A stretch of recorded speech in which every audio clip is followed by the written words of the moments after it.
They're eating us alive down there. Incredible death-dealing rays. As Deputy Coroner of the County of Arlington, State of Massachusetts, I hereby find, upon evidence of an autopsy conducted by the medical examiner of this county, that the deceased, Wilford Butler, died as a result of burns inflicted accidentally upon himself on his own premises during the afternoon of December 24th, 1950. I have come back. What's that? Tess, I want to see you again. Hello?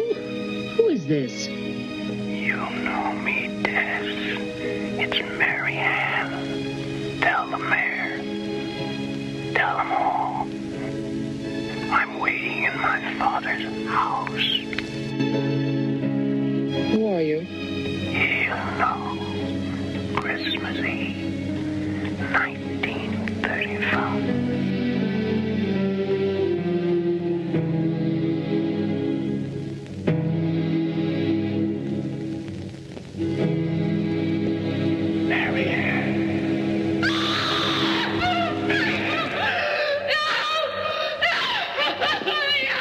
Don't run away. Don't.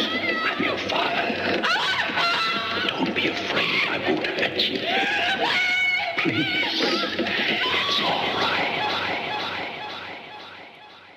Hey, well, you are listening to Hysteria Continues, and this is Armand Mastriani, the director of He Knows You're Alone.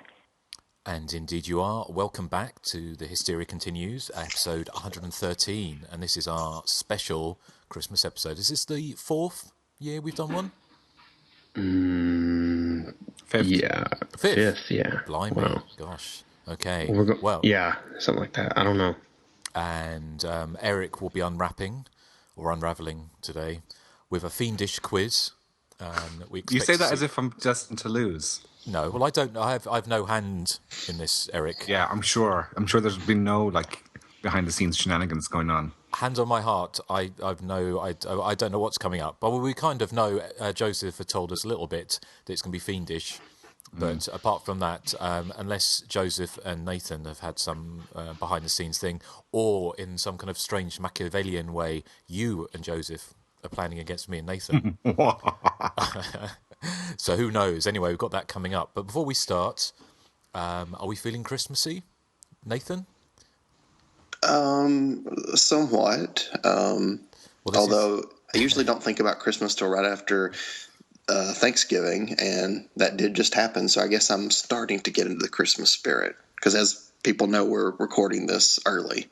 Yes, so it's not even December while we're recording this. So it's like, when people do those adverts for Christmas on the TV and they're recording them in July, or they're doing the Christmas, Toys doing her latest Christmas song for charity. Then she's probably recorded that in August in a pound shop somewhere.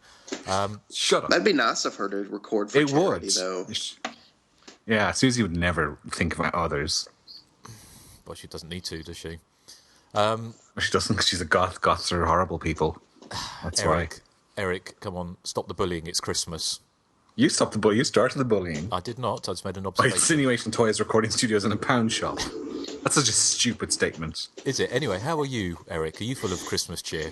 Well, I am, because I'm thinking about the time that Mary and Joseph gave birth to the baby Santa, and he brought gold, frankincense, and myrrh to the Israelites who were in the Garden of Eden waiting to go on Noah's Ark. And that's why we celebrate Christmas. We do, Erik. Thank you for that. It's a timely and it's a sobering reminder of what Christmas is all about. Yeah. So with that in mind, we're going to ruin it all with this podcast about death and dismemberment at Christmas time. But when I think about the three wise men in that story, it reminds me of the little scene in Family Guy where two of them are really upset that one of them decided to give gold. They're like, "Are you serious? You brought gold? All I have is frankincense." The other one's like, "Yeah, and I just brought myrrh." And what is myrrh even? I don't know. Isn't it a kind of incense? Well, that's what frankincense is is it not? Can you imagine, Justin, if somebody showed up, though, to you and someone brought you, like, incense and the other one brought you gold? I know. Like, I'd be like, oh, I like you better. yeah. But back in the olden days, sometimes some of those things could be as worth as much as gold. Oh, nice history lesson from Justin. Yes, thank you. Just playing devil's You advocate. learn something new every day. Exactly. So, Joseph, how are you doing? I have no history for you. Well, I know we nearly lost you, didn't we? Well, not you, but your voice. You lost your voice earlier this week. Yeah, when we recorded our last episode, I was on the verge of losing it, and then like the next day, I couldn't talk whatsoever. So, a few people got lucky that they didn't have to hear me, but it's pretty much gone, the cold. So I'm quite thrilled about that. It's what happens when you get old. When you're in your 20s, you never get sick. When you're pushing 40, you get sick all the time. What a Christmas miracle. Well, let's just hope Erik doesn't catch that and lose his voice. That'd be a tragedy, wouldn't it, Erik? It would be an awful, awful, awful tragedy. Well, especially as I'll probably end up singing for you all later. Oh, Christ! That's if you're really nice to me. Well, let's not be nice to him. Hey. But also in a first, it's going to be my joke of the week a little bit later. So I bet you're looking forward to that, aren't you? No. What do you mean? It's a cracker. A Christmas cracker. Is that your joke of the week? Because that was quite pathetic. No, it's not. No, it's a film-related one, but we'll come on to that a little bit later. Is it related to Silent Night, Bloody Night? It is, yes. Okay. Of course it is, Erik. Well, that's a start. What do you take me for? I'm a professional. A buffoon, usually. Oh, Erik. Okay, well, let's start with some recently seen. So who would like to go first? Joseph, do you want to talk a little bit about what you've been watching? Yeah, I mean, aside from the riff tracks that I've been watching, the only thing I've really been watching, horror related, is catching up on Ash versus Evil Dead, of course. I still think it's a fantastic show, and I really like that halfway through they're actually starting to kind of give the Ash character a little humanity, aside from just being a joke machine every now and then. He's starting to show, shades of being a human being, and I like that. I think the latest episode, it certainly did have a lot of funny moments, but I actually kind of liked some of the quieter moments toward the end of the episode. Of course, it's still, nice and bloody, and there's one good particular moment where, Ash and his merry band of Deadite slayers try to kill one of the demons, and lots of green goo, just as you'd expect from an Evil Dead film. So, Erik, are you still watching that? I am. I haven't seen yesterday's episode though yet. So. Okay, it's probably not my favorite of the season so far, but it's still pretty good. Cool. Okay, I've still not seen any of them because I'm watching other things at the moment, but I will get round to it eventually, I would think. What about you, Sweet. Nathan? You've not started watching it yet, either of you? No, I haven't. I don't have it. I mean, I don't have cable, so. Right. Okay. Right. Well, thank you, Joseph. Anything else? No, that's it for this week. Okay, because we recorded last weekend, so we may be a little bit thin on the ground. I recently watched, but what about you, Erik? Okay, well, yeah, I haven't really watched anything since it's only been a week. I did watch the concluding 2 episodes of season 1 of American Horror Story, which I was talking about in the last episode, and as I predicted, it ended in kind of ho-hum fashion and made me think I've wasted, I think it was 12 episodes times 40 minutes, whatever that is. Just my problem with TV series in general is that it's 2 episodes of setup, then 10 episodes of treading water, and 1 episode of wrap-up, which always tends to be quite anticlimactic, and that is exactly what American Horror Story was for me. And it's the same issue I had with The Walking Dead, and this is exactly why I don't invest any time in TV shows anymore. So I won't be going back into the American Horror Story pantheon to explore the further seasons, I'm afraid. I think I will be sticking to movies. I'm having the same issues with Scream Queens, which is, again, treading water. I don't think it's as awful as a lot of people do, but I do think it's sort of going nowhere. And as we've said a million times, the horror elements don't work. It's sort of the comedy, which can be hit and miss, but when it's hit, it's very funny, I think. But yeah, Ash vs. Evil Dead, I think, is getting the TV serial thing spot on. Yeah, I mean it's 10 episodes and they're like 20 to 25 minutes a piece, so you're not wasting any time. Yeah. So that's all I've been watching horror-wise this week. Yeah. Okay, right. Well, thank you, Erik. Nathan, what about you? Well, I have to say I agree with Erik about even though I still really like American Horror Story, I know exactly where you're coming from, because my problem, and I've seen every season, is that the first season I thought was all right, but I mean I really like the other seasons because they're just crazy and outlandish and very campy. But my problem is I love the build up, but the final episode of almost every season so far is so rushed, and it's almost like it feels like it's just slapped together to give it an ending. Exactly. And I don't like that. I think that he needs to, I don't know, maybe learn how to do a proper ending. Because he doesn't know how to end the seasons. It doesn't seem like to me. And with Scream Queens, I still really love the show. But this last episode, the Thanksgiving one, I don't know if you guys have seen it yet. It felt very much filler. Like nothing happened that advanced the plot, in my opinion, except for the last minute of the Thanksgiving episode. But everything else was just filler to me. That's my problem. I don't have Chiller, which is apparently a channel. I've never had Chiller. I've never seen it on any of my cable hookups. But apparently they're doing their own original series now, and it's called Slasher. It's a slasher series. Apparently it follows the plight of a young woman who, I'm reading a quote here, who returns to the small town where she was born, only to find herself the centerpiece in a series of horrifying copycat murders based on the widely known grisly killings of her parents. The 8-part season, which I guess means eight episodes, serves as the first installment of an anthology series where each season exists as a self-contained hybrid of the slasher subgenre of horror films and the traditional murder mystery. Over the course of this slasher series, a variety of mysteries will unfold, building towards a climactic finale. So I'm kind of interested in that. I mean, I'm always willing to give some kind of slasher series a chance. Maybe someone likes to get it right. Well, I thought you liked the Harper's Island one. Yeah, they were pretty good. I like that one a lot. Yeah, I saw stuff about that, and that looks quite interesting. So it'd be nice to. I mean, I quite enjoyed the Scream sort of series, but it'd be nice for somebody to do something a little bit more straight, without too much comedy in it, a bit like Harper's Island. So it's worth somebody trying that. So give that a go. Yeah. I guess other than that, the only thing I watched this week is I rewatched the very, very intelligent and smartly written Thanksgiving. What a great title. Gobble, gobble, motherfucker. Is that an actual line from the movie? That's a tagline. Yes. No, he says it in the movie too. Oh, okay. Oh, yeah. Eric, have you heard of this movie? No, but I'm just looking at it now on IMDb. It's starring Turkey. Yeah, there's a turkey, and he's like a real turkey, and he kills people because of what happened on the first Thanksgiving. And also starring Wanda Lust as Naked Pilgrim. Yeah, at the very beginning, he's chasing a pilgrim through the woods, and her top just busts open out of nowhere. Of course. You know. Oh my God, there's the Thanksgiving 2 and 3 as well. My favorite scene in Thanksgiving is the turkey. Of course, now keep in mind it's just it looks just like a turkey, you know. So it's not like it's a human in a turkey costume or anything.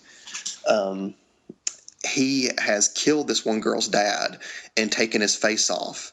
And when the girl and her friends show up at his house, the turkey is put on the dad's face, and she has to look down at the floor. She's like, "Oh, hi, Daddy." And the costume completely convinces them until he takes the mask off. I'm just laughing. I just see it. There's in the cast list, one of the actors. This is not the character name. The actor name is General Bastard. He plays Oscar the Hermit. It's all very John Waters. It's unbelievably over the top. And have you seen the sequels? No, I've only seen the first one. How old is the first one, or how new is the first one? Is it a couple of years 2009. Old? Okay. Cool. Excellent. Well, I've not had the pleasure yet, but who knows? Maybe one day. Anything else, Nathan? No, that's about it. I suggest, Justin, that you have a few of your Apple Teenies and watch it some night. Okay, maybe I will. I've just been watching mostly Jean Cocteau, Orphy, and... Of course you have. I've been watching Jean Cocteau films as well, actually. Have you? Yeah, I watched La Femme sur la plage and What did you think La of it? Homme avec le microwave. Microwave. Microwave. I don't think that was one of his. It is. Did you see It's just Testament so of obscure that you... Orpheus? Testament Did of anyone Orpheus. in those movies jump out of a window? No, I haven't watched any John Cocteau, but I did watch. To be honest, I haven't watched any horror movies in the last week. It's just been one of those weeks. So I've just been watching Orson Welles movies. So anyway, nice and highbrow-ish. Although I did watch The Lady from Shanghai with Rita Hayworth and Orson Welles, which is a fantastic film noir, if you've not seen it, which has got a great shootout final scene in a fun fair, which is slightly reminiscent later of the some like films like The Funhouse and things like that, but only by the setting. But that's very kind of tenuous link to horror movies. But yeah, well, hopefully be watching lots of horror movies. I did pick up. I went shopping yesterday and they picked up the Blu-ray releases of The Abominable Dr. Phibes, Dr. Phibes Rises Again, and Theatre of Blood. So 3 Vincent Price movies, all for £6 each on Blu-ray, which is pretty good. And, Good movies too. Yeah, and they've got the League of Gentlemen. Yeah, I have that Blu-ray. I think it came in a box set as well. They're just the 2 Dr. Phibes movies. Yeah, well, the box set is really, really expensive on eBay and Amazon. So I was really surprised to find them £6 a piece, which must be about $8. Yeah. So anyway, enough of me buying Christmas presents for myself. I guess maybe is it time? Are we going to do the quiz first, or do we want to do the quiz after the movie? We can do it now if you want. Okay. Well, I don't have any Christmassy music, but I might lay something over the top of this. So, Joseph, do you want to take it away? And everyone, hold on to your hats. Yes. Ho, ho, ho, everybody. This is my festive quiz for the Hysteria Continues. And I have a feeling we're going to have a special visitor this year. Ooh. Toya. That special visitor is Inga, by the way. You all assume that I'm going to lose. I don't know why, but possibly because you've been conniving behind my back. Eric's won a few. Yeah, he's won a few. I have. And lost a few. I won a Christmas one as well a few years ago. Well, let's see. Well, maybe you'll get lucky on this one, Eric. Yeah. But maybe I won't because you've all been in cahoots behind my back. You know me so well. Okay. This is our festive quiz, and round 1 is quotes from holiday slasher films. So we're going to start alphabetically. So, Eric, would you like door number 1, 2, or 3? Number 1, please. Okay. This quote is, "The next time I'm accused of murder, I won't be the one to wake up screaming."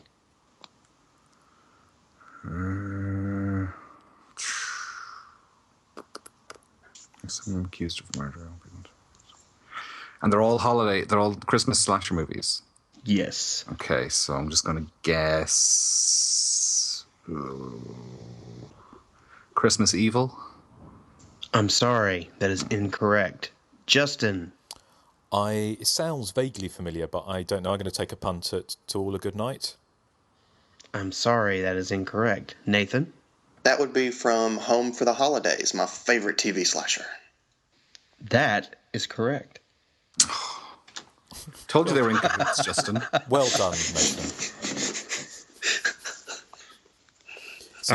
See, Eric, it's sometimes you've got to think outside the box. I can't stop thinking about the box. Justin. Yes. Door number 2 or 3? Number 2, please. Okay. The quote is, "I'd like to bury the hatchet with my sister, right in her head." Now, I do know that quote, and I'm trying to think what film that's from. It's from the remake of Black Christmas. That is correct. Yeah. What? Eric. Yes. You should be happy for me. Come on, where's the Christmas cheer? Eric, you are left with door number 3. Am I? I thought I it got was 2 my questions. Oh, yeah, I'm sorry. Nathan. There we go. That's right. I think I was just feeling pity on you because you haven't gotten a point yet, Eric. It's only been 2 questions. Calm down. Just okay? started. All right, Nathan, you're left with door number 3. The quote is, "You want it all, but you're no longer a child." I have no idea, so I guess I'm just going to take a wild shot in the dark and say, don't open till Christmas. That is incorrect. Well, thanks for getting my hopes up and then saying incorrect. Eric. I'm going to say, because there's children in it, Silent Night, Deadly Night. Oh, I'm sorry. That is incorrect. Justin. Oh, it doesn't ring any bells with me, so I'm going to say To All a Good Night. That is incorrect. The correct answer is Christmas Evil. Oh. So going into round 2, Eric has 0. Justin and Nathan have 1. Yay! Fuck off. Actually, I think I should have 2 because I think that Don't Open Till Christmas is an alternate title for Christmas Evil. Shut It's up. not. I've got sound clip here for Erik. What? Oh, shut up. Little whore. Okay, round 2 is just random trivia. So we started with Eric last time. So Justin, door number 1, 2, or 3? I'll go for trusty number 2, please. Okay. What Christmas slasher from 1980 featured a small role from porn star Harry Reams?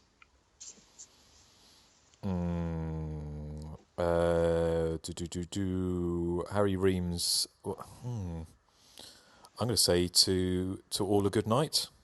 That is correct. Who was he in that? He was the airplane pilot. Oh, okay. Okay, Nathan, door number 1 or 3? 3. Okay. The NBC series Grimm was co-created by Stephen Carpenter, who co-wrote and co-directed what 80s Christmas slasher? The Dorm That Dripped Blood. That is correct. Okay, and Eric? Sorry, you're going to have to repeat the question because I had headphone issues there. My wireless headphones ran out of battery. I haven't asked the question yet. All right, sorry. Okay. Oh, what a professional. Eric, you were left with door number 1. Yes. Did I take it Nathan got his right then, did he? Yes, he did. Boo. Okay. Eric. Yeah? Martin Kittrosser, the director of Silent Night, Deadly Night 5, The Toy Maker, was the script supervisor on what 4 horror films from 1980 to 1984? What, 4 horror films? Yes. That's fucking ridiculous. He did Friday the 13th 3 and 5. I said script supervisor now, remember. Conflaps 1, Conflaps 2, Conflaps 3, and Conflaps 4. Erik, not on Christmas. That is correct, Eric. See, I told you, Justin. Eric wins the quiz. Yay. Okay. Is that your actual answer? That is my actual answer. I'm sorry, that's incorrect. Justin. Would it be the Friday the 13th films? And what else? Oh. Which ones? Well, 1, 2, 3, and 4. That's partially correct, but I'm sorry. Do I get That's half not a full- point? That's not. No, you have to get all 4. That's not fully correct. Okay, well, yes. If that's not quite right, how about you, Nathan?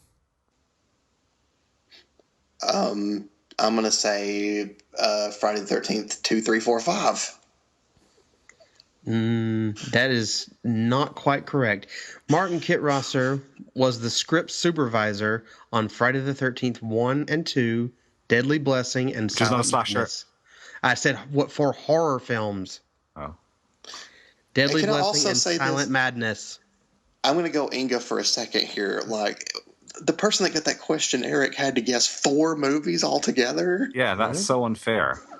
You know how it goes. Someone picks door number 1, 2, or 3. You just don't get anything. All right. I think you'll find he also wrote he was also the script supervisor on all the Conflaps movies. Yes, he was. So I should have got points for that. Eric, Are those horror? You get 1/16 of a point. Yay. Well, what do I get if I got two of those right? You get 1/16 of Eric's point. Okay. So 32nd of my point. Yeah. All right, round 3 is the audio round, which I've sent clips to Justin. Basically, these are win reactions. Basically, when someone got a question right, this is how they reacted. And basically what you need to do is guess what their correct answer was. And these are all holiday-related answers, because this was on our Silent Night, Deadly Night episode quiz, which was a festive quiz. So we started with Justin last round. So we'll start with Nathan this round. So Nathan, we'll have Justin play your clip now. So this is Nathan's clip. Okay, here we go. Yes. That is correct. That was so easy. Well, you could have picked that one, Erik. No, I couldn't because it's rigged. That's why. Erik, it was easy. It was very easy. You would have got that, Nathan, wouldn't you?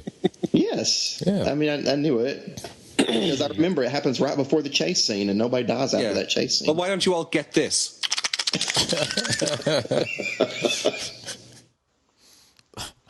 Nathan, do you know the film that you guessed right? Oh my God, I have absolutely no idea. I need to go back and re-listen to old episodes, I think. I'm going to say, let's see, nobody dies after a chase scene.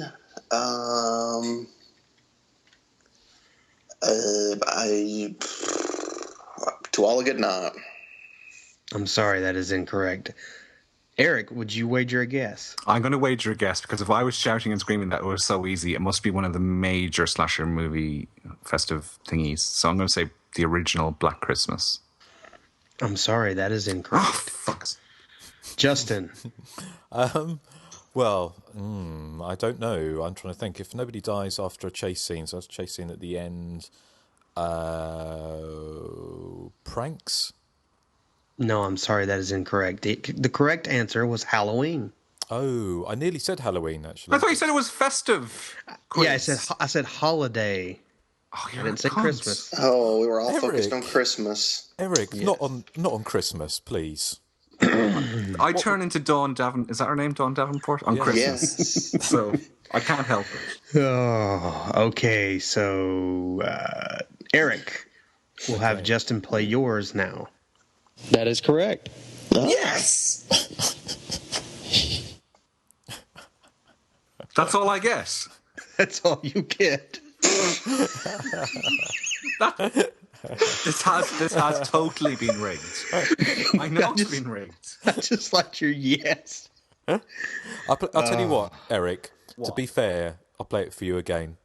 That is correct. Yes! Holiday. Now, if Friday the 13th is one of the answers, I'm going to kill you, Joseph, because Friday the 13th is not a holiday. Well, I'll give you a hint. It is not Friday the 13th. Okay. So it's a holiday. Doesn't necessarily mean Christmas. It's a holiday. Yes. Well, Valentine's Day is not a holiday either. So neither is Halloween, to be honest. Is it a day? It's a day of the year, basically, is what you're saying. I'm going to say My Bloody Valentine. I'm sorry, that is incorrect. Justin, would you like to wager a guess? April Fool's Day? I'm sorry, that is incorrect. Nathan? New Year's Evil. That is correct. Ooh. New Year's Eve is not a holiday. New Year's Day is a holiday. New Year's Eve is not a holiday. Well, part of the movie takes place on New Year's Day. No, it doesn't. It does. I cannot believe I got that right. Well done, Nathan. Shut up! That's not a holiday. And Halloween isn't a holiday either. We don't get the day off on Halloween, so it's not a holiday. Well, so it is over here. It only counts as a holiday if you get the day off. Yes. So. They are holidays over here. Yeah, well, that's not fair, because only 2 of you are over there. Two of us are over here, and we don't have a holiday on Halloween. But you get the movies, don't you? We get the movies, yeah. We don't call them holiday movies, though. All right. We just call them movies. Shut your Inga hole. You don't get a holiday on Halloween, though, do you? No, we don't get the day off for Halloween. I'd usually take the day off, but... Yeah, so it's not a holiday. A holiday means a day off. I think a holiday means if you celebrate, like people... It's derived, I'm assuming, from holy day. It has a different meaning over here, Eric. Well, you should have specified that before you started the stupid quiz. That's really stupid. You know what I was talking about.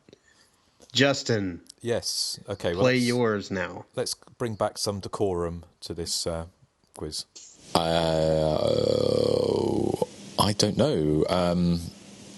I'll go for... That is correct. Is it? Yes, it is. Oh, wow. Okay. All right. So you and Eric are tied with 2. And Eric watched that film recently.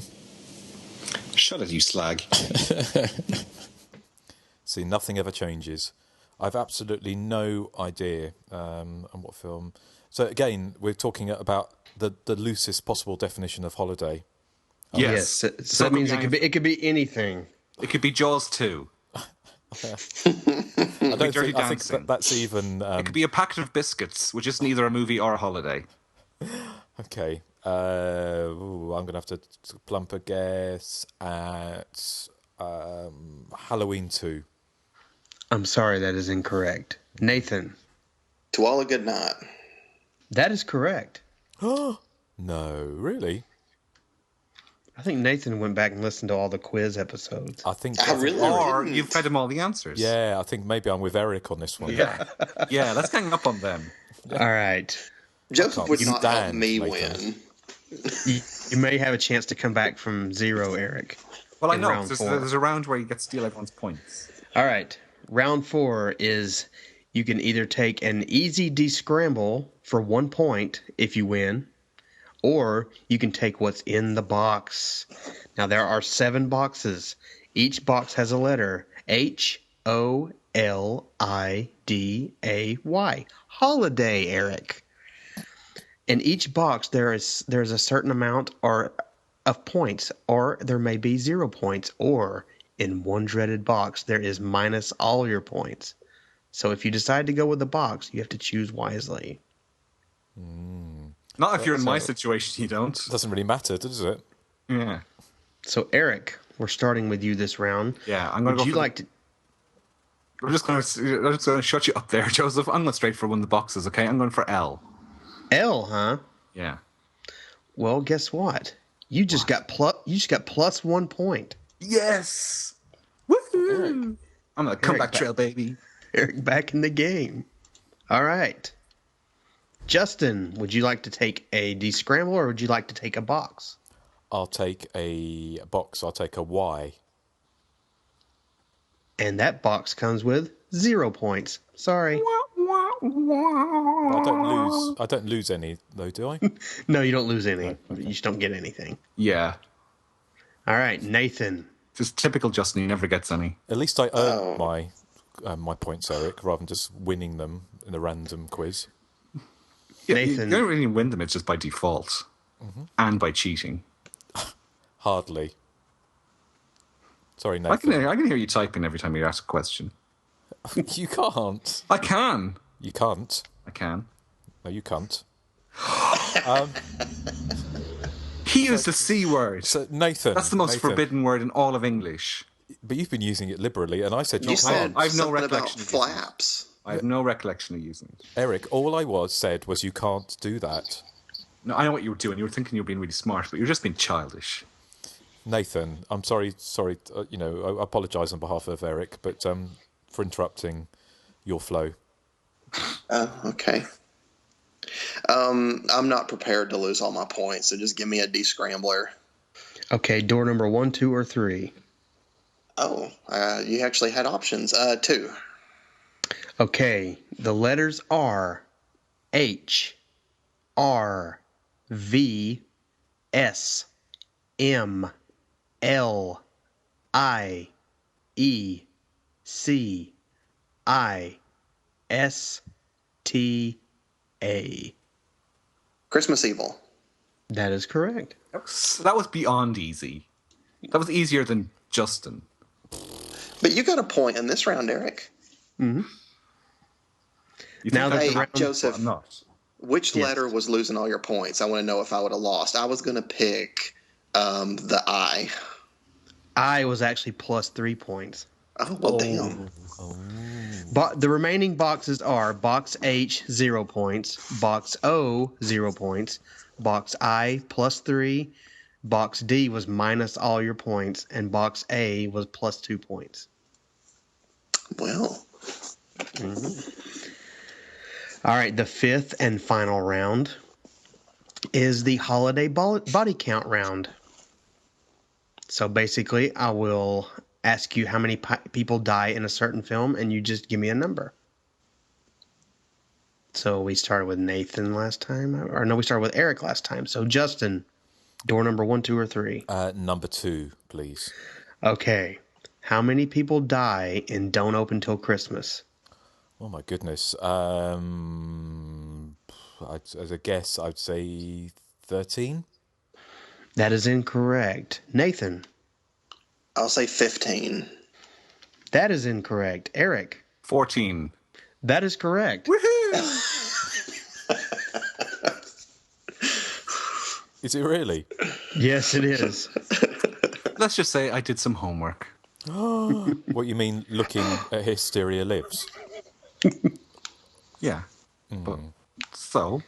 Yeah, not meant to be doing it now. Revision. I thought I heard typing just a second ago. I didn't type. I just preempted certain things.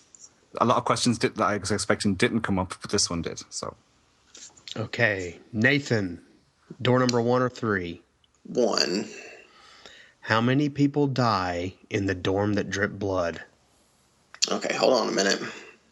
1, 2, 3, 4, 5. I hear that. That's you. No, it's not. 5. Nathan, stop typing. 9? I'm sorry, that is incorrect. Damn. Erik? Yeah, I didn't study this one, so I am going to have to guess 8. That is incorrect. Justin? 7. That is incorrect. The correct answer is 10. Oh, man, I missed somebody. I don't know who I missed. Mm-hmm.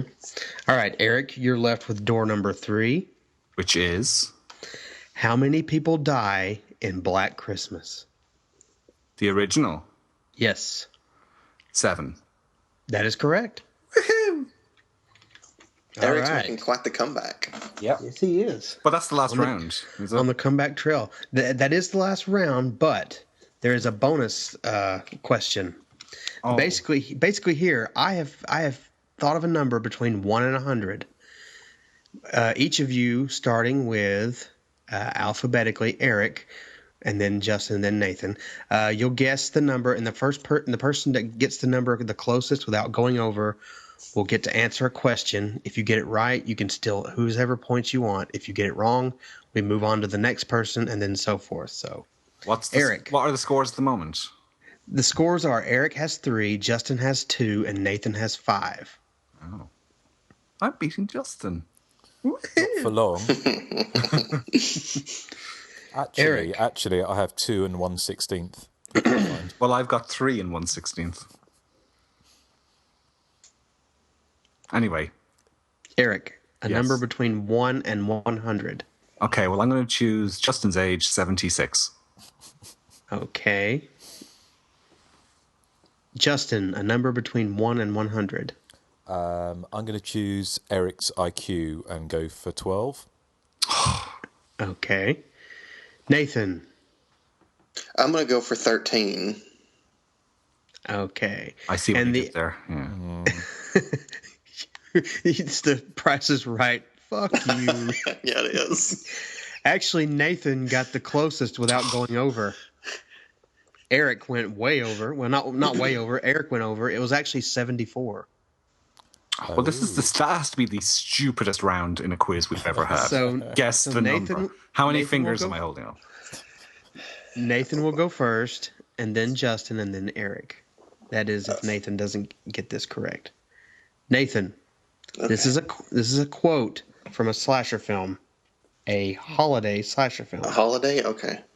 Okay. Well, the quote is, "Do you think we might have a psychopath on our hands?"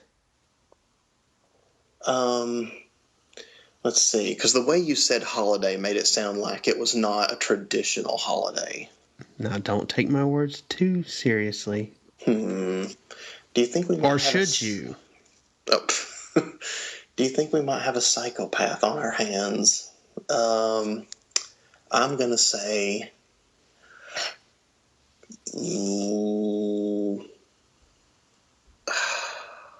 I don't know. Legacy of Blood. No, that is incorrect. Justin. Psychopath on the hands. I don't know, but I'm going to take a punt at Silent Night, Deadly Night remake. That is incorrect. Erik. That was just called Silent Night anyway. Oh, well, whatever. I think I know this one, again from my revision. Is it Don't Open Till Christmas? That is correct. Oh. So whose points do you want to steal, Justin's or Nathan's? Is this the very last round? This is the last one. I think you'd have to steal mine to win. I'm going to have to steal Nathan's to win. So yes. All right. Well, then Erik just won the quiz. Yes. Let's just let everybody know it wasn't due to knowledge. It was due to luck. It was completely down to luck. Excuse me. He got the question right. Yeah. The question: who got the most right during this quiz? Stupid picture. Oh, look at Inga coming out in. It would have been me. Congratulations, Somebody's got to fill that role, Erik. Thank you. When do I get my prize? You don't get a prize. What? Your prize is you got bragging rights for the rest of the episode. Well, I suppose that is enough, yeah. Erik wins with 8, Justin had 2, and Nathan was left with 0. Sorry, Nathan. Well, I take pride in the fact that I got 5 questions correct. I'm very classy. Yeah, I think now, excuse me while I smoke. Yeah, the greatest present we could give to Erik this year was letting him win. So I think we all need to... Well, and a PlayStation 4 I'd like as well. It's always good to do a little bit of charity each year. So bit of what? Nice to do a little thing for charity. So it's nice we've done a bit this year. Ain't no charity. And I'm proud to have donated those points to you, Erik. Yeah. You didn't donate them. I won them. Through sheer donation. Anyway, I'm sure this is thrilling for our listeners. Yeah. So. Oh, yeah. Is the new Friday the 13th game going to be on PlayStation 4?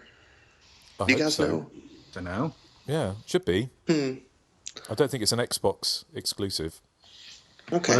Will it come out in the Commodore 64? Because that's really all I have now. I don't think so. It's on my Wang computer. Your Wang? Yeah, there's Wang computers. You never heard of those? No, don't think so. I've heard of a Wang. Yeah. I bet you have, Erik. Yeah. You're quite the connoisseur, I hear. So, are we going to move on now to... Unless you want to hear my joke of the week. No. Well, is it about Silent Night, Bloody Night? Should we wait till after we talk about it? Okay, yes, that's probably right, isn't it?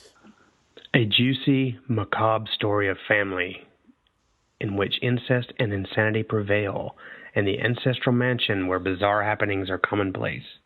The mansion, the madness, the maniac, no escape. And that is from the Paragon VHS, which I've noticed in doing my research, a lot of the releases for this film have like very small kind of descriptive text on the back of their releases. So that was pretty much the longest one, which is not very long at all. But anyway, Silent Night, Bloody Night is quite a weird little film, if I'm honest. I certainly liked it a lot, actually. But this little film that actually predates Black Christmas by about 1.5 years is centers on a, I guess you'd call it one of those so-and-so goes back to claim his inheritance after a shocking crime occurred. This so-and-so being Jeffrey Butler, whose grandfather left him his mansion. And once he's there, there's all kinds of kind of bickering with, the townsfolk and a few other hangers-on until a murderer shows up and starts killing people in and around the mansion during the wintry Christmas holiday. This is very, I'd definitely say very grindhouse and very low budget, very just kind of washed out. Just it really kind of exists in its own little world. Some people, compare it to Black Christmas. Some people think it's better. I don't think it really holds a candle to Black Christmas, if I'm honest, but it is quite eerie and effective. Lots of good kind of, phone calls that kind of predate the whole Black Christmas and Prom Night, and, certainly Scream, where it became, very popular, and When a Stranger Calls, all that stuff. I do like that. I do like those little bits and pieces. I think basically what really sells it is just kind of having this kind of superstar factory of kind of grindhouse, actors, such as Mary Woronov and John Carradine, Candy Darling. I can go on and on. Like I said, it's just a very weird movie, kind of otherworldly. The phone that was from agrees with me. Erik. That was it, Erik. Oh, Erik, Yeah. please. What did Erik say? What did Erik rudely say? Just a reminder that I'm the champion. Well, Erik, there's a secret clause in my quiz where if you brag during my cover-up, that I steal all of your points. No, there isn't. Somebody's stupid. And I give them all to Justin. No, you Yay! don't. No, wait, no. That sounds fantastic. No, it's not. Brilliant. That's not happening. No, I'm not putting up with that. No. Anyway, Silent Night, Bloody Night. I don't even know where I was at anymore. Anyway, it's it's more of an effective kind of mood piece more than it is kind of a slam bang, slasher thrills and spills. And I guess that's kind of, fitting for the time period, considering the slasher film was more kind of relegated to, Italian murder mystery by this point. I'd give it like a 6 or 7 out of 10. It has its flaws. Certainly the technical side, a lot of the sound design is kind of, hit and miss. This could be just, due to it being in the public domain for so long. The print is usually washed out. Although I do know that Vinegar Syndrome cleaned it up quite a bit for a recent release. I don't know. It's like it's hard to talk about, because it's just so weird. So I'll just move it over to our current quiz winner, Justin. Hey, hang on. No. I'm not having Justin win the quiz. Thank you. Actually, I will move it over to Justin. But Erik, you better mind your knickers. I will. Mm-hmm. So anyway, thank you. I couldn't have done it without you, Joseph. So shut up. Silent Night, Bloody Night, I think is, I really enjoyed it. I hadn't seen it for quite a few years. I think I bought a really, really bad full screen, washed out DVD many, many years ago, and I've still got it somewhere. But I watched the Vinegar Syndrome free version, which you can download or stream for free from their website, and the print looks really good. It's very bashed up and scratched, but it gives it that whole grindhouse feel to it, and projected it onto the wall in the kitchen, so like a 6-foot version. It looked really, really good. It's very much of its time. It's got that kind of weird American Gothic you get in films like Messiah of Evil, and those kind of slightly almost like the coming off the bad drugs of the 60s. And in a good way, because I think it's very odd, but it predates a lot of the slasher movie stuff. I mean, it's got, I imagine both Bob Clark and John Carpenter saw this movie, because certainly there are elements in both Black Christmas and Halloween that lifted from this. Plus the Joseph was mentioning about the giallo.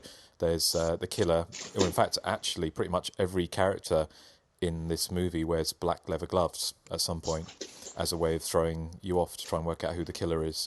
But it's got all sorts of things. I mean, it's got the escapee from the asylum, which obviously is kind of, even by this point, was probably a little bit hackneyed.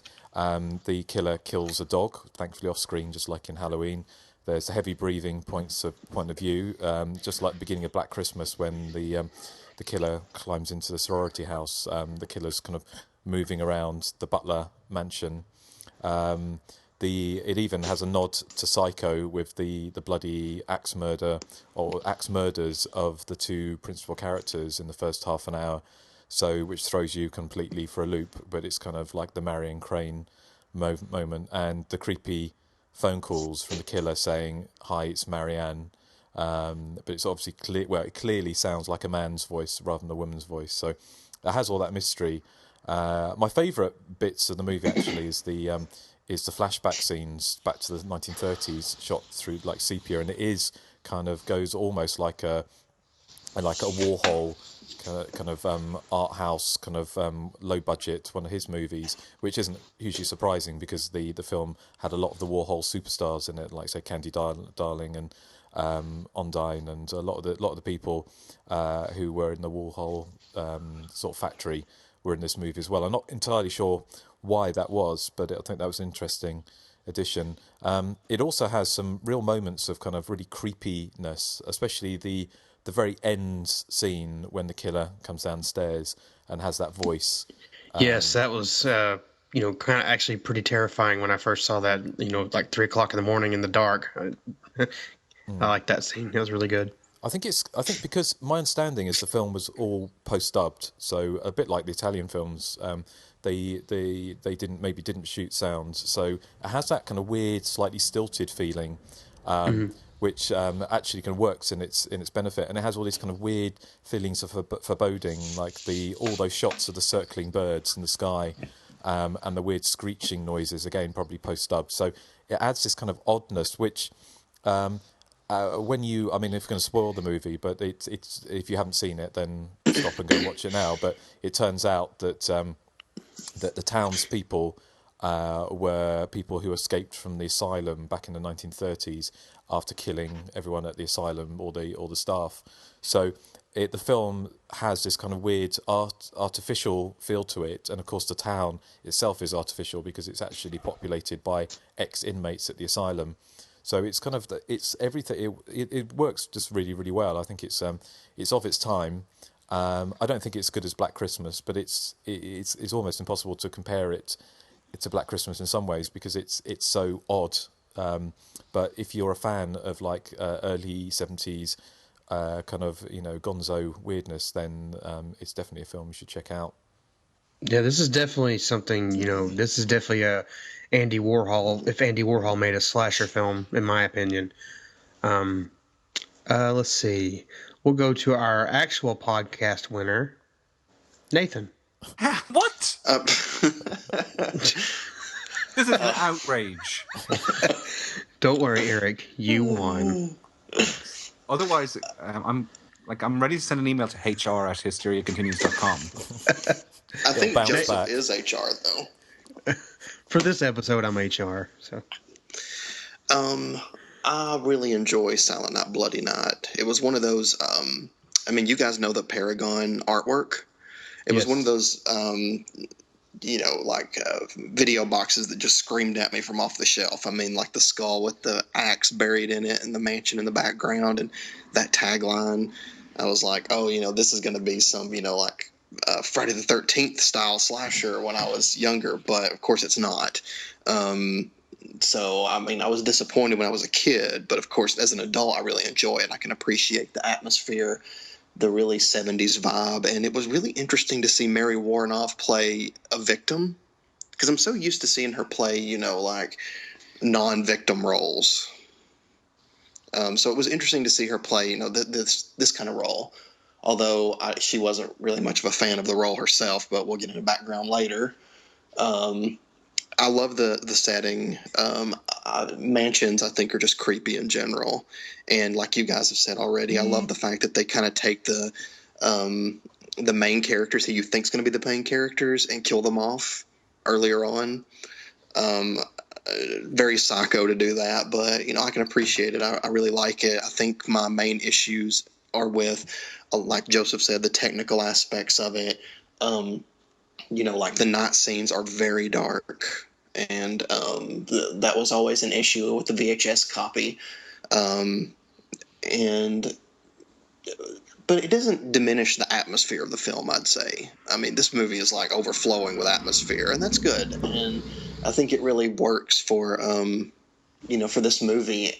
I would say that I think the killer is very rude, and I don't think that's it's very polite when the killer goes after. Well, not so much that, but when he's talking to Tess, he tells her she got fat, and I think that's uncalled for.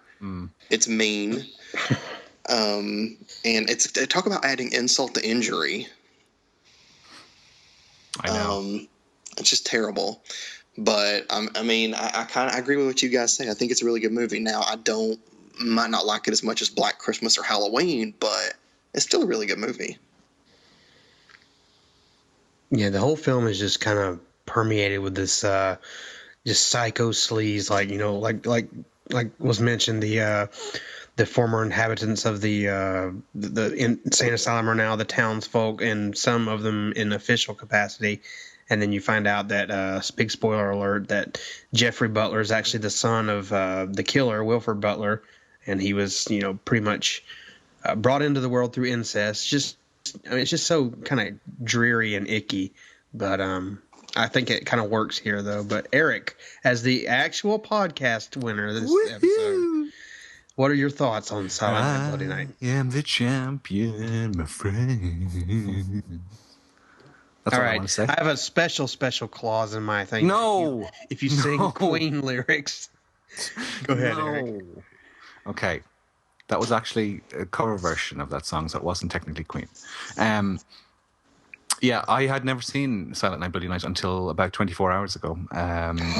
Yeah, believe it or not. So I was watching the Vinegar Syndrome download, and it looks pretty nifty, I have to say. I mean, some of the nighttime scenes are quite dark, but I imagine this is the best it's ever looked. It's quite sharp, although as Justin was saying, it still has a lot of scratches and pops on the screen, but that's not really a problem for me. It does give it a lovely early 70s grindhouse feel.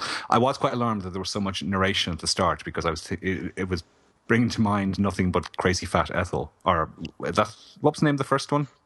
Criminally Insane. Well, that should make you excited for it. Criminally Insane. Well, no, I did enjoy Criminally Insane, I have to say. But yeah, I thought it was going to be sort of along those lines. But thankfully, it turns out to be more, as Justin was saying, something like Messiah of Evil or Let's Scare Jessica to Death, films around the same era that have the same sort of feel. Axe, The Child, even... thankfully it's not like Death by Invitation, which is the film we provided our not terribly critically acclaimed commentary track for Vinegar Syndrome. Sorry? I was just laughing. If there's a problem with it, I mean, I did really enjoy the film. If there's a problem with it, maybe it's a bit slow to get started.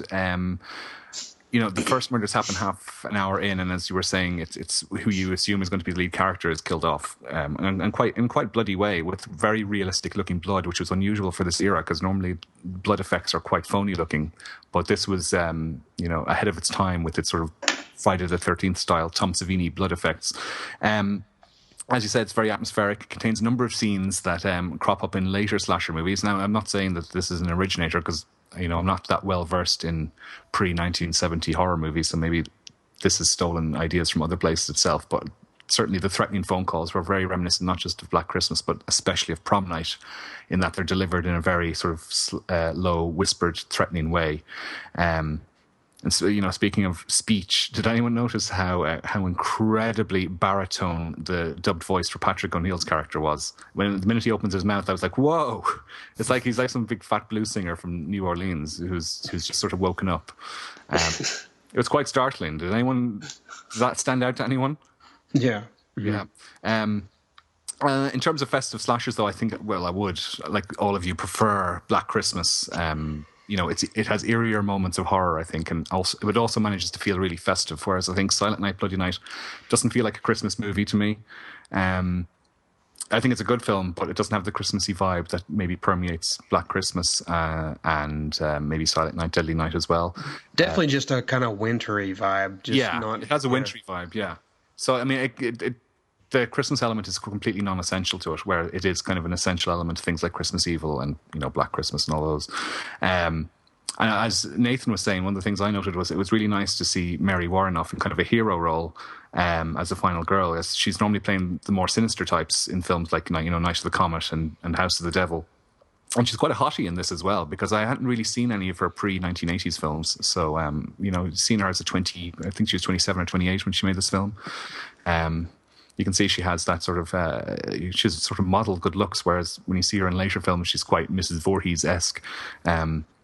So I was reading, I hadn't really read any reviews of the film, so I wasn't really sure what to expect. As I said, I really liked it, but I was reading the Hysteria Lives review for it, which was done by the Blue Iris, Justin, and she gave it a 5-star review. I don't think I'd be that enthusiastic, 3.5 to 4 maybe for me. But I was reading Stephen Thrower's Nightmare USA book, which is brilliant, and I was thinking this is exactly the type of film that will probably be referenced in that, and I went to have a look, and it is indeed. He does give it a review, but he's quite scathing, which I thought was odd, because he's as bad as Nathan for defending the indefensible when it comes to low budget Americana movies.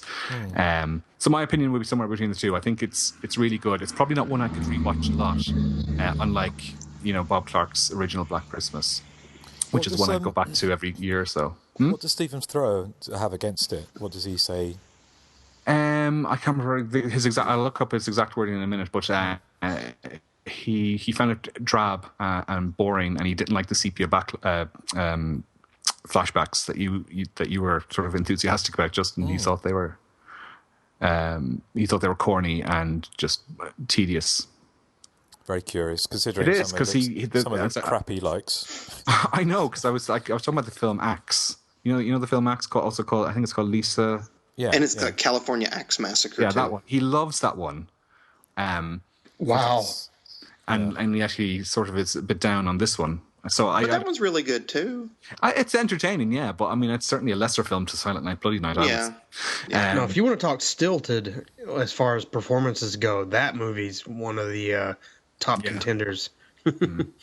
Yeah, but as Justin saying, like the post dubbing does give it a strange feel on this film. But I was really surprised. I wasn't expecting to enjoy it as much. And when also with Vinegar Syndrome's print, it was a delight to see a public domain film get. It's not completely remastered, but it does look pretty darn good. So I'd urge anyone who wants to watch the film to go there. I mean, it's free, so yeah. No strings attached. It's public domain, so they can offer it for free, and it's legit. So, yeah.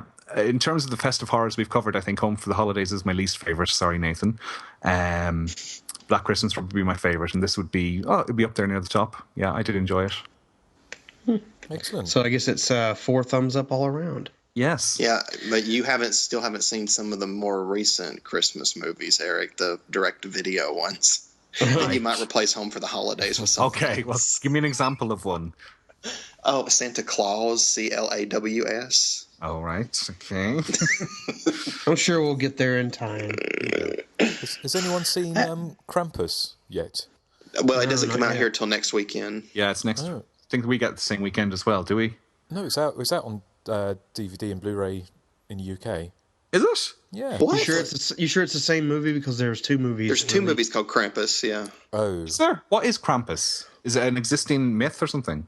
It's like an old myth, yeah. It's like the anti-Santa. All right. Mm-hmm. So what? There's 2 movies called. One of them, I think one of them might be like an asylum-esque type movie. Yeah, I think that's what it was. Goes. Yeah, there's one called Krampus, the Christmas Devil, and there's one called Krampus, Shadow of Saint Nicholas, and they look. Oh, that's a paperback novel. Sorry, but it looks. It's 15s. But yeah, it does look like it's an asylum type thing. Oh dear. Okay, well that's just as well I didn't pick it up. So I had a question about Silent Night, Bloody Night. Actually, I may have missed this, but in the beginning, when Wilford Butler's quote unquote set on fire, and they announce him dead, and he's revealed at the end to be the killer and the father of Jeffrey Butler. Was he actually burned, or was that someone else? I can't really recall because. Basically, because the production value kind of maybe it was the father, wasn't it? He was. It said that he'd been in and out of asylum, because I was confused by that as well, because I was thinking, well, who broke out of the asylum at the beginning? It must have been him, yeah. It must have been him. But then why? What was weird was when Mary Warrenoff drove past Jeffrey Butler, and then he attacked. Didn't he attack his car with an axe? Yeah, with his jack. With his jack, which unless he was just angry because he broke down, I don't know. Yeah, and she didn't stop for him, so he went a bit Inga. Yeah. Well, it's just they read that Wilford Butler had died, but then at the end he's alive. So I mean, I think I must have missed something. They did say that he'd killed somebody, he'd set someone else on fire. Oh, okay, I must have missed that. Okay. So, yeah, well, that was quite, he must have been very old, though, mustn't he? Yeah, I mean, I think this might be one of the first films that has, like, a geriatric killer. Yeah, well, he must have been at least in his 70s, wasn't he? Because he was at least in his 40s when the asylum was taken over by the inmates. Mm-hmm. And then this was 40 years later, wasn't it? Or 35 years later. Yeah. So, but then didn't he look? Because he looked kind of, at the end, like he was burnt or had some kind of weird, he looked odd, didn't he? His face was all mottled and red. But how come nobody knew he was still alive? Did they know he was still alive? Well, no, it said that he was actually was in and out of asylums. So I presume he was in an asylum, then broke out the asylum at the beginning of the film and came home. So yeah, it's all very muddled, but I guess which is probably why there's a lot of narration in it. Yeah, it's like they lost something in production. They're like, we better start. We better hire a narrator. Yeah, Doris Wishman. Yeah. Night to Dismember. Yeah, this is what Stephen Thrower, just one of the lines from his review of Silent Night, Bloody Night, he says, where was it? Silent Night, Bloody Night is a painfully slow affair plotted for maximum irritation with a deferred mystery structure that will have you screaming with impatience after the first hour. Yeah, I don't know where he's coming from. I didn't get that, but... Because, I mean, I've sat through some of the films he's waxed lyrical about, and I'm like, yeah? What? I don't get it. Well, it's kind of a lot of the Jess Franco movies. I mean, I'm not a huge... I haven't got a huge knowledge of Jess Franco movies, but I know some of the ones I've seen outside of Bloody Moon and things have been very real head-scratchers. Yes. So I think he's just trying to be difficult. Eric. Background information? Background. Who would like to go first? I have some. Okay. Let's see. Star James Patterson, who played Jeffrey Butler, died of cancer soon after principal photography. His lines were dubbed in by another actor, going in on the whole post-production ADR kind of theory. After leaving the drive-in circuit in the early 70s, the film fell into public domain. It remained quite obscure until the mid-'80s when it appeared on Elvira's Movie Macabre, where it began developing a cult following that grew with its eventual release on home video. The house used for the Butler Mansion still stands in Oyster Bay, Long Island. That's in New York. Apparently filmed in 1970, but not released until 1972. John Carradine never utters a word in the film. His croaking noises were dubbed in during post-production. Again, going back to that. Let's see. The film's working title was Zora, which is an odd choice since nothing or no one is referred to by that name in the film. Anyway, the German title for the film is Blutnacht, das Haus des Todes, which means Blood Night, the House of Death. Let's see. Filmed in 1970s as Night of the Dark Full Moon. And it's the final film of Candy Darling. And that's all I have. Anyone else? I've got some. Okay. Mary Warrenov was married to the director. She had met him when he did his first movie in Italy. And afterwards, she thought, she married him and she thought they would do these beautiful movies together. And when they came back to New York, the first movie they did in Italy didn't sell. So her husband, who was desperate to make a film, I guess, that would actually sell, decided to make Silent Night, Bloody Night. And she says Silent Night, Bloody Night was basically the end of their relationship because she felt her husband became so obsessed about doing a movie. And it came to a part in the film where she's supposed to cry, and she says that she can't fake cry. She said, just put glycerin in my eyes. I don't mind. It's fine. But her husband was like, nope, it has to be real tears. And she was like, he drove me so crazy that one time she actually walked on set and took her mark, and the crew had hung a giant red Bermuda onion like from a string. And she said that the director finally, her husband just gave in and, gave her something to just help make her cry. She says the movie was basically a nightmare for her. But there's one part in the movie that she loved, and that's when she got her husband to use all of the Warhol crazies. She said that was a lot of fun, but ultimately she wanted to be one of them instead of the role that she was playing. She just did not think that role was right for her. And that was her memories about working on that film. Interesting. Mm-hmm. Anything else, Nathan? That's it. Okay, Justin, Eric? I have a few bits. There are a few alternate titles for the film. Night of the Dark Full Moon, and as you said, Zora, which was an unusual shooting title. And the print on the e-download from Vinegar Syndrome is under the title Death House, all one word. The budget for the film, $295,000, which is not that far off what they shot Halloween for. There's actually a lot of money in 1970, too. It is. That's what I was thinking. The director, Theodore Gershuni, he went on to be one of the directors on the anthology Stephen King's Golden Tales, and also did various episodes of the TV series Tales from the Dark Side and Monsters. The producer, Jeffrey Konvitz, he went on to produce the decent Michael Winner film, The Sentinel. Candy Darling, as you said, was a drag artist from the sort of Andy Warhol social circle. He was born James Slattery. He died very young, aged 29, from leukemia. And apparently he was the inspiration behind the Lou Reed song Walk on the Wild Side, and also the Velvet Underground's Candy Says. And Stephen Dorff played him in the 1996 movie I Shot Andy Warhol. Lloyd Kaufman of Troma, that wonderful film producing factory that never seems to stop. He was an associate producer on Silent Night, Bloody Night.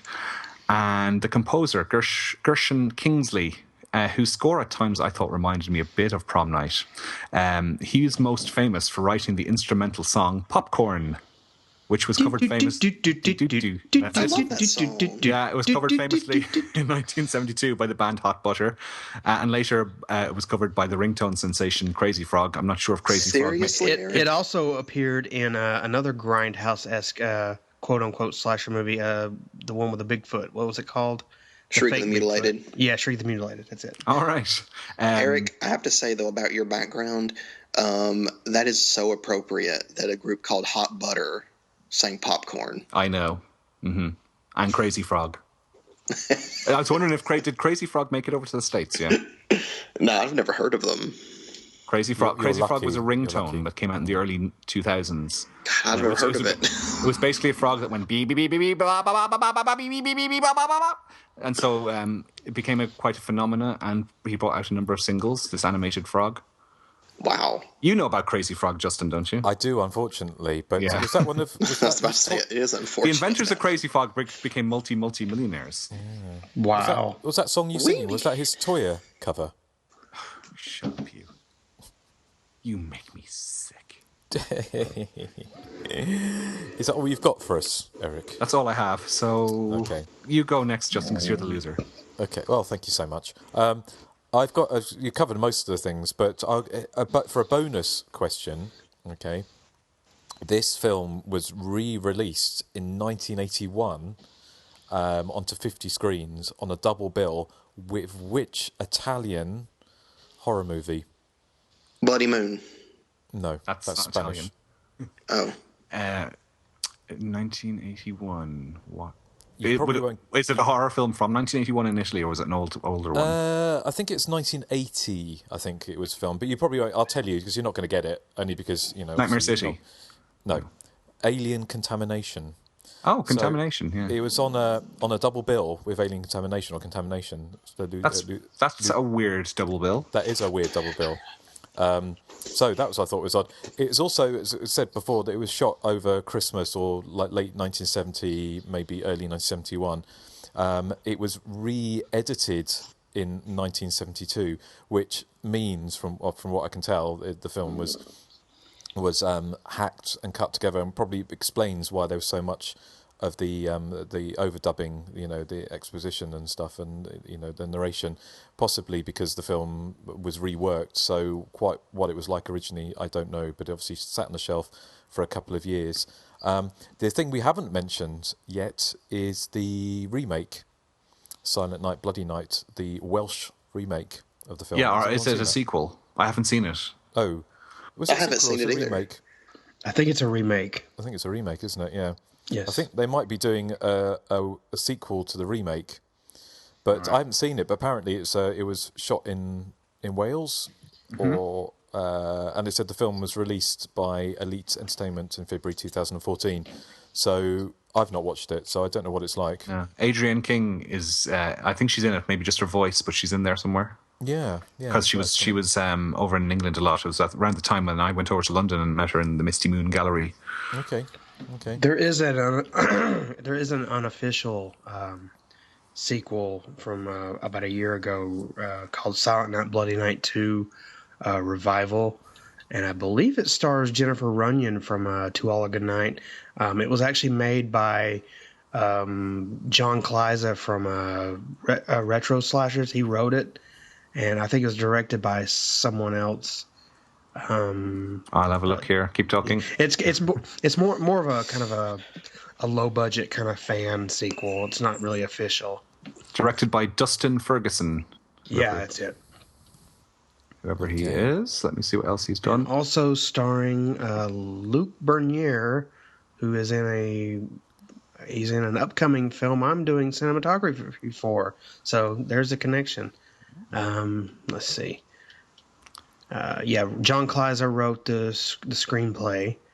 But yeah, I think it's just kind of a fan type thing. Okay, cool. Well, we'll have to check those out. But do we? Have we got anything else, or shall we come to the joke of the week? Well, we should probably just say that. Sorry, you mean to read some of these little things from Facebook? Yes. Yeah. Okay. Yeah. Can we just say this is actually a listener pick by John Jordan. We forgot to mention at the top of the program. Oh yes. Thank you, John Jordan. Yes. Okay. It's what's listener/Christmas? Yeah. Let's hear from our listeners on Facebook about the movie. Yeah, we don't really have much this week, but Ben Schur says this might be the Christmas horror movie that creeps me out the most because it's so weird. I love the grim, snowy atmosphere and Mary Warrenoff's performance. I got the remastered DVD for my last birthday, but have been saving it for the Christmas season. I'm afraid that I'll miss the cruddy old public domain version, which added that extra element of this is a projection from another world, in quotation marks. That was from Ben Schur.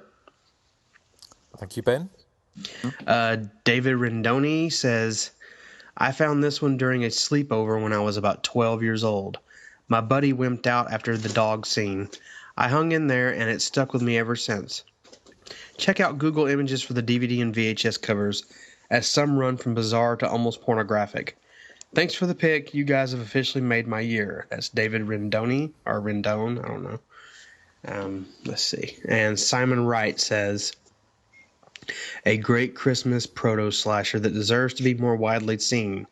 In terms of atmosphere alone, it could be my favorite holiday horror film. Has such a spooky vibe and reminds me of other American independents of similar vintage, especially Let's Scare Jessica to Death and Messiah of Evil, which I think Erik mentioned both of those in his recap. I mentioned one, Justin mentioned the other. Yeah, okay. They all also share an identical flashback, and here's where we came in framing structure. It also calls forward in parts to Lucio Fulci films such as The Beyond, with the sepia-tinged scenes and eye violence, anyone? And The House by the Cemetery. Was there? The bottle. Yeah, and speaking of Italian horror, I think I spied some black gloves in there too. Add in some excellent performances from Mary Warrenoff and company, and a narrative that's arguably more complex than your average slasher, and you have a film that's really crying out for more people to see it. Cheers to the listener who picked it, and to you gents for covering it, as that should mean more are tempted to check it out. That's from Simon Wright. Excellent. Well, thank you, Simon. And that's all we have for this week. Brilliant. Okay, well, thank you for writing. Say we're probably So we're recording this about 2 weeks or 3 weeks before it comes out. So if we don't read out your feedback, it's just because you're too late. But here is how to get in contact with the show, and after that we'll come back with my joke of the week and tell you what we're going to be coming back with next year. Be sure to search for and like us on Facebook. Follow us on Twitter at THC_podcast. Our voicemail is 858-233-9281. And you can email us directly at the.hysteria.continues@gmail.com. And indeed, write to us, and we'll read out on the next show, which will be after Christmas, and we'll tell you what that's going to be a little bit later. Damn. What? One of my cats just took a wicked dump. Ew. TMI. Oh. You're ruining Christmas for me. Merry Christmas, indeed. Merry Crapmas. Merry crap. Right, on that bombshell, here's my joke of the week. It's my joke of the week. It's so freaking fantastic. So what is the lead actress in Silent Night, Bloody Night's favourite Christmas tipple? Christmas what? Tipple. Mary Smirnoff. It is. How did you know that? Oh, sorry. Oh, Erik, you've ruined my Christmas. I didn't think that would be your punchline. I'm sorry. You've ruined my Christmas. You've ruined all our Christmases. And now, First he wins the quiz. Then I had this clip to play after I said that. Outstanding. Oh yeah, it's a terrific. Yeah, I really enjoyed it. And now you've ruined it, Erik. And didn't I sound so enthusiastic in that? Yeah. Just, do you want to go back and record it again, and I won't say anything? No, I think it's quite funny. As it is, as you've ruined our Christmas, sorry, like Dawn Davenport. You're the Dawn Davenport of the Hysteria Continues podcast. This Christmas is ruined. Oh, anyway, you will get those cha-cha heels, Justin. Though I'm sure you will this year. Erik, you ruined I just Christmas. wanted my own joke, and you ruined it. Was it that obvious? Obviously, it was. I didn't understand what you said. Is that like is it a British term? Smirnoff. It's a brand of vodka. No, not Smirnoff. You said your favorite Christmas something. Tipple. Tipple. Yeah. What is that? Yeah. What does that mean? It means a little drink. Okay. Yeah, I didn't know what that meant. Okay. It's Asked the worst and Christmas ever. Oh no, I've ruined Christmas for everyone. Well, but on that bombshell, I think we'll sign Children, out. there will be no presents this year. Well, next year we will have lots of presents for you, and we'll be returning in January with another listener pick, and it will be The Eyes of Laura Mars, which is another listener pick by, and sorry, I don't have it up now. Everett Jones. Everett Jones. You don't have it up now. I don't have it up now. Whoa. Oh, just for as it's. You can see what the trouble is, can't you? It needs a screw. Oh, does it? Oh, yes. A very long screw. Anyway, we haven't had one of those for a little while, so Merry I've had Christmas one to for a one long and time, all. yeah.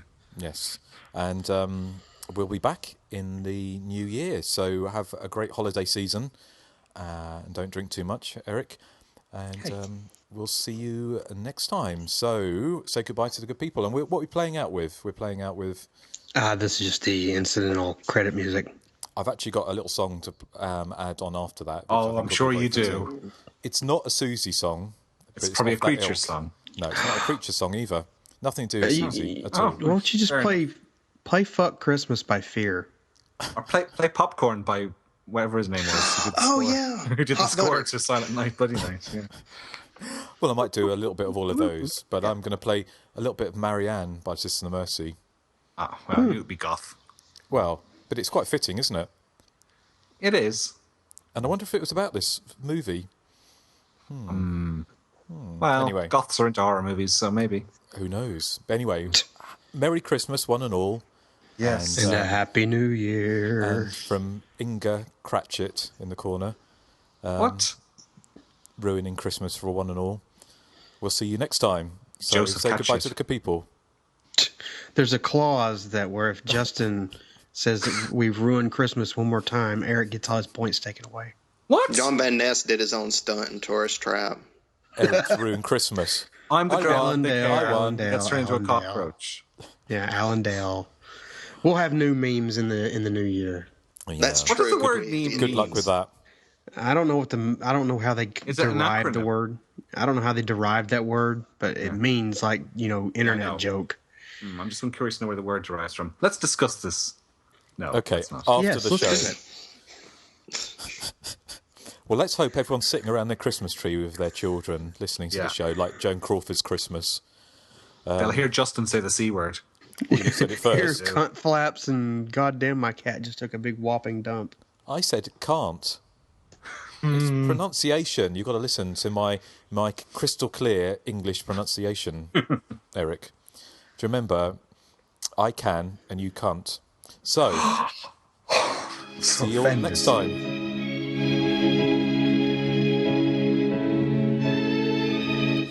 That was good, apart from Erik ruining my joke. I'm sorry. Honestly, do you want to go back and record it again? No, I think it's probably quite funny. Right, are we all in the Christmas spirit? Are we recording already? Yeah. We actually had run out, but I woke up and magically there's some on the table. Wow, it's a Christmas miracle. I know. It is a Christmas miracle. I'm very excited. I never really need one, but I always go to the bathroom before we start. But, Justin, if you drink a lot, it goes right through you and you have to go to the bathroom more often. That's it. Before we I'm a come man back, of many moods. Well, two, really. Get down. Get down. Get down. Is it like Get down with it? Boogie. My cats are climbing into the Christmas tree. What? I just thought it was funny because Joseph's like, who picked that one? And Justin's like, me? I just picked it.